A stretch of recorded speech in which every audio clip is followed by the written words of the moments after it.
SIRच्या माध्यमातून, जनगणनेच्या माध्यमातून लोकसंख्या आणि मतदार नोंदणीचं काम त्या ठिकाणी सुरू आहे शासनाच्या माध्यमातून। गेली अनेक दिवस हे कार्य या जिल्ह्यामध्ये सुरू आहे।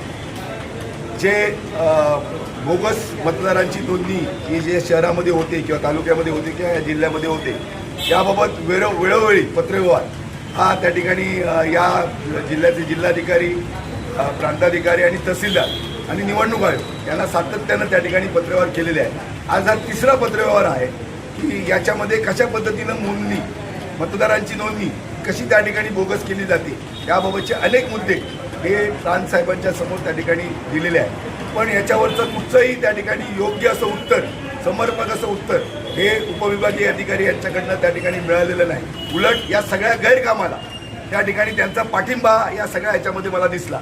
आणि म्हणून ही जी काही मोहीम, मतदार नोंदणीची जी काही मोहीम चालू आहे, ही मोहीम अतिशय बोगस आहे आणि याला सरकारचा शासनाचा पाठिंबा आहे असं या निमित्तानं, शासनाच्या अधिकाऱ्यांचा पाठिंबा असं या निमित्तानं दिसतं। आणि म्हणून 15 ऑगस्टला झेंडावंदन झाल्यानंतर याच प्रांत कार्यालयाच्या समोर या ठिकाणी मी स्वतः त्या ठिकाणी उपोषणाला बसणार आहे। आणि या सगळ्या जी काही मतदार नोंदणी आहे ही नोंदणी योग्य व्हावी। जे माझ्या शहरामध्ये ज्यांचा रहिवास नाही ते माझ्या शहराचे मतदार कसे होऊ शकतात?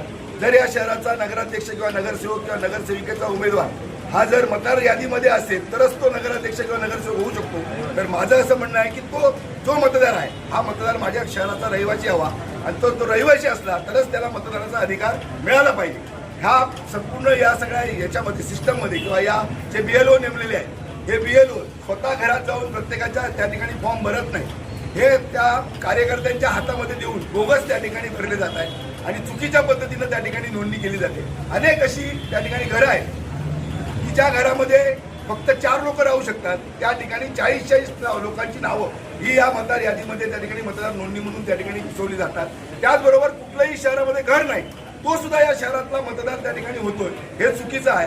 गेली अनेक वर्ष काही लोक भाडेकरू म्हणून या ठिकाणी राहतात, ते भाडेकरू सुद्धा या ठिकाणी मतदार झालेले आहेत। त्याचबरोबर ज्याचं नाव महाराष्ट्राच्या यादीमध्ये आहे, ज्याचं नाव बेळगाव कर्नाटकमध्ये आहे, ज्याचं नाव गोव्यामध्ये आहे, ज्याचं नाव परदेशामध्ये आहे, ज्याचं नाव जिल्ह्यामध्ये आहे आणि तेच नाव परत कणकवलीमध्ये आहे, अशी दुबार नावं सुद्धा या संपूर्ण मतदार यादीमध्ये त्या ठिकाणी आहेत। आणि म्हणून माझं उपविभागीय अधिकाऱ्यांना एवढं सांगणं होतं की तुम्ही निपक्षपातीपणे या सगळ्याची चौकशी करा आणि जो काही योग्य अहवाल आहे की या शहरामध्ये किंवा या तालुक्यामध्ये किंवा या जिल्ह्यामध्ये जी मतदार नोंदणी होते ही चुकीच्या पद्धतीने होते, याचा अहवाल आपण निवडणूक आयोगाला किंवा जिल्हाधिकारी यांना द्या, अशा प्रकारची मागणी मी त्यांच्याकडे केलेली आहे। पण त्यांनी याच्यामध्ये कुठलीही मागणी न मान्य करता सगळंच त्या ठिकाणी धुडकावून लावलेलं आणि ते म्हणाले हे जे काही चुकीचं आहे तेच योग्य आहे, असं त्यांचा त्या ठिकाणी संपूर्ण त्यांची जी भूमिका आहे। आणि म्हणून या भूमिकेच्या विरोधामध्ये, प्रांतांच्या विरोधामध्ये त्या ठिकाणी ही जी काही निवडणूक आयोगाच्या माध्यमातून SIR सुरू आहे, जी काही राज्यामध्ये जनगणना सुरू आहे,